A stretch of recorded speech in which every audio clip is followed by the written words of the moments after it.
जय हिंद। मैं प्रेरणा सिंह और मेरे साथ है मेरे सहयोगी राजेश सिन्हा और आप सभी का बहुत बहुत स्वागत लाइव टाइम्स के डिजिटल प्लेटफॉर्म पर। और एक बार फिर से हम हाजिर हैं एक नए विषय पर चर्चा करने के लिए। और आज का जो विषय है वो काफ़ी महत्वपूर्ण भी है। अगर हम इंटरनेशनल लिहाज से देखें, इंटरनेशनल मंच पर किस तरीके से अभी क्या कुछ हो रहा है, तो आपको बता दें कि पाकिस्तान ने अफगानिस्तान के काबुल पर एयर स्ट्राइक किया है। अब इसका जिक्र आज हम क्यों कर रहे हैं, इसके पीछे कारण क्या है, इस पर तो बात करेंगे। लेकिन सबसे पहले एक चीज मैं हाईलाइट कर दूं कि अफगानिस्तान के विदेश मंत्री मुत्ताकी इस वक्त भारत के दौरे पर हैं।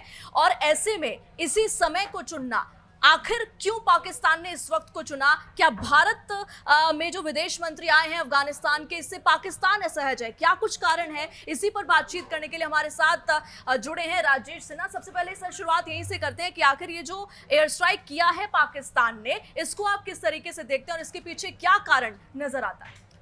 आपका सवाल बड़ा सही है प्रेरणा, और मैं इसको बोलूंगा खिसियानी बिल्ली खंबा नोचे जैसा पाकिस्तान कर रहा है। आज चूंकि भारत में तालिबान अफगानिस्तान के विदेश मंत्री हैं, कल वो आए हैं और 8 दिनों का उनका दौरा है। और सबसे जो खास बात ये है कि आज भारत सरकार ने ये कह दिया है कि भारत का दूतावास अब काबुल में अफगानिस्तान में फिर से काम करेगा। 2021 में जब अमेरिका बाहर निकल आया था और तालिबान ने कब्जा कर लिया था अफगानिस्तान के ऊपर से, तो पूरी दुनिया भर के देशों ने अपना दूतावास वहां बंद कर दिया था। और सिर्फ एक रूसी ऐसा देश है पूरी दुनिया में जिसने पहले से तालिबान सरकार को, अफगानिस्तान की सरकार को रिकॉग्नाइज कर रखा था।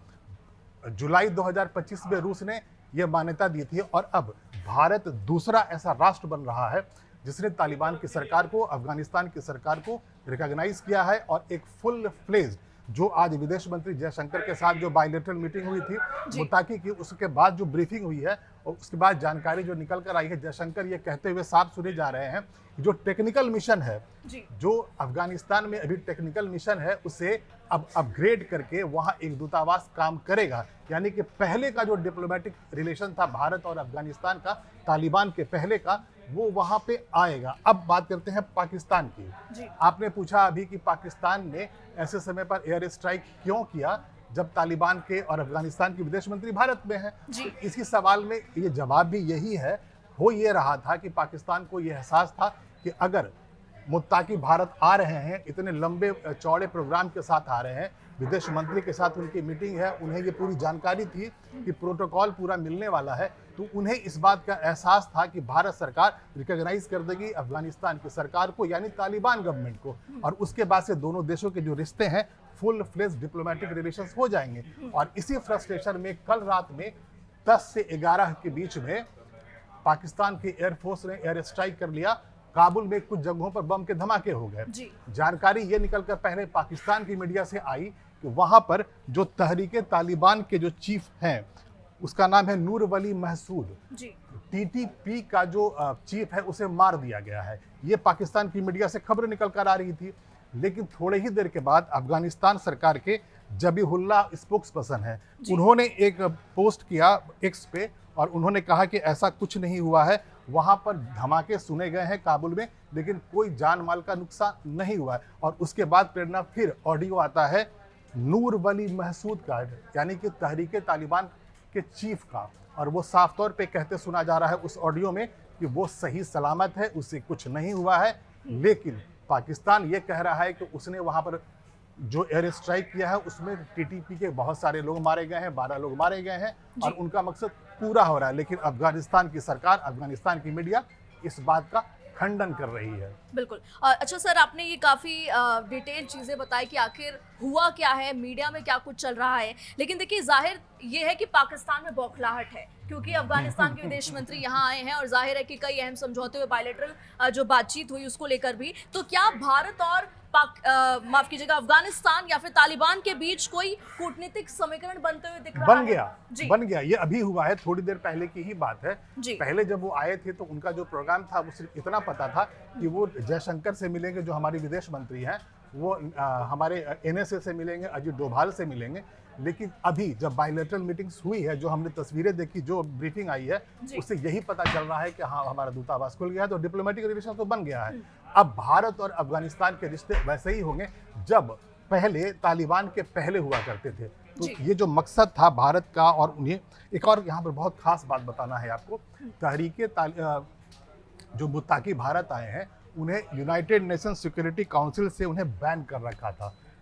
यूएनएससी ने उन्हें प्रतिबंधित लिस्ट में डाल रखा था और आने के पहले उन्हें वहाँ यूएनएससी के तालिबान सैंक्शन कमेटी से परमिशन लेना पड़ा था भारत आने के लिए। यानी ये पूरी प्लानिंग के साथ हो रहा था, भारत सरकार से उनकी बात हो गई होगी और अफगानिस्तान यानी तालिबान गवर्नमेंट ने जाकर के यूनाइटेड नेशन सिक्योरिटी काउंसिल में तालिबान सैंक्शन कमेटी से परमिशन लिया कि उन्हें भारत की यात्रा करने की परमिशन दी जाए और 9 अक्टूबर से 16 अक्टूबर के बीच का उन्हें टाइम दिया गया था कि आप भारत आइए।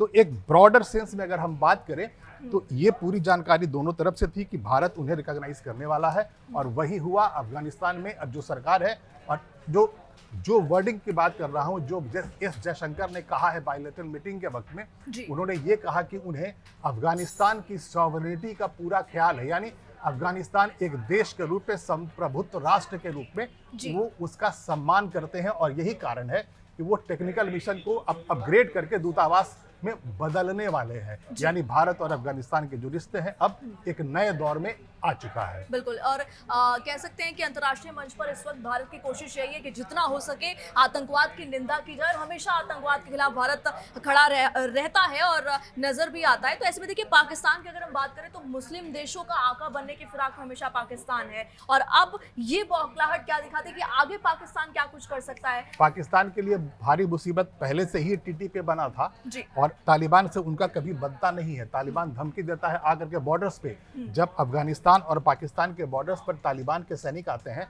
और उस तरफ पाकिस्तान के सैनिक होते हैं तो वो धमकी देते हैं कि पहला हमारा था एजेंडा था हमारा अफगानिस्तान, अगली बारी तुम्हारी है, यानी हम पाकिस्तान पर भी कब्जा कर लेंगे। तो पाकिस्तान और अफगानिस्तान के रिश्ते वैसे भी खराब थे, तालिबान के आने के टाइम में तो और भी बुरा हो गया। तो पाकिस्तान के लिए अच्छी जानकारी नहीं है, अच्छी खबरें नहीं है, क्योंकि भारत और अफगानिस्तान के जो रिश्ते होंगे अगर बहुत अच्छे होते जाएंगे तो वो हमेशा से पाकिस्तान के खिलाफ होंगे। और यहाँ पर कहना बहुत जरूरी है कि अफगानिस्तान में ऐसी सरकार हो, इसकी चाहत अमेरिका को भी है, चाइना को भी है, सबको है।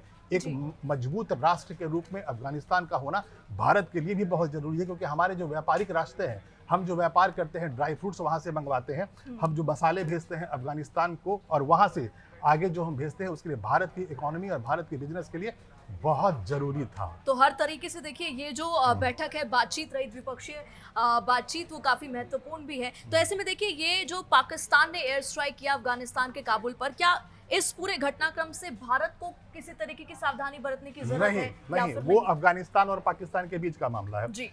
पाकिस्तान का ये कहना है कि टीटीपी यानी तहरीके तालिबान और ऑफ पाकिस्तान वो एक आतंकवादी संगठन है और अगर मैं उसके बारे में आपको बताऊं तो उसने पाकिस्तान की नाक में दम कर रखा है। टीटीपी ने सिर्फ इसी वर्ष, मैं 2025 की बात कर रहा हूं, 700 से ज्यादा वहां पर हमले किए हैं, 250 से ज्यादा पाकिस्तान के सैनिकों को मार डाला है। तो वो लगातार ऐसे हमले करता रहता है और एक वक्त ऐसा भी था कि टीटीपी और तालिबान दोनों मिलकर के अफगानिस्तान में अमेरिका की नाक में दोनों ने दम कर रखा था। और अगर मैं ये कह दूं कि अमेरिका को अफगानिस्तान से बाहर निकलना पड़ा था तो वो तालिबान और टीटीपी के कारण ही निकलना पड़ा था, नहीं कब्जे में वो कर पाए थे, नहीं इन्हें हरा पाए थे। अंत में अमेरिका की सरकार ने, एडमिनिस्ट्रेशन ने ये कहा कि हमें अफगानिस्तान में अपने रिसोर्सेज को बर्बाद नहीं करना है, हम यहाँ से छोड़ कर जा रहे हैं। और जैसे ही अमेरिका बाहर निकला, तालिबान ने आकर अफगानिस्तान पे कब्जा कर लिया और अब वहां पर एक ऐसी सरकार है जो दुनिया के दो बड़े राष्ट्र रूस और भारत ने उन्हें रिकॉग्नाइज कर दिया है। अब दोनों का दूतावास वहां पे चल रहा है। आने वाले वक्त में बहुत सारे देश ऐसे ही एक के बाद एक तालिबान की जो सरकार है, अफगानिस्तान की जो सरकार है, उसे रिकॉग्नाइज कर देंगे और एक समृद्ध राष्ट्र के रूप में हो सकता है अफगानिस्तान दोबारा नजर आने लगे। तो कुल मिलाकर राजेश जी ये कह सकते हैं कि इनडायरेक्टली ही सही, अफगानिस्तान के विदेश मंत्री से मुलाकात करके भारत ने पाकिस्तान को चोट जरूर दी। बिल्कुल चोट पहुंचाई है और इसीलिए एयर स्ट्राइक किया पाकिस्तान ने। खिसियानी बिल्ली, मैंने इसीलिए कहा था, मैंने इसीलिए बोला था खिसियानी बिल्ली खामनोचे जैसा पाकिस्तान कर रहा है। यहाँ पर उनके विदेश मंत्री आए हैं तो वहां उसने हमला कर दिया और खुद पाकिस्तान कह रहा है कि वहां 12 लोगों को उन्होंने मारा। हालांकि अफगानिस्तान से जो खबरें निकल के आ रही है वो ये बता रही है कि वहां ऐसा कुछ नहीं हुआ है, 2 धमाके हुए हैं, कोई बहुत बड़ी घटना नहीं हुई है। ठीक है, तो आज के लिए इस सेगमेंट में इतना ही। हम फिर जल्द हाजिर होंगे राजेश जी के साथ और भी डिस्कशन तमाम अहम खबरों और मुद्दों पर। और तब तक आप देखते रहे लाइफ टाइम्स का डिजिटल प्लेटफॉर्म। जय हिंद, नमस्कार। जय हिंद।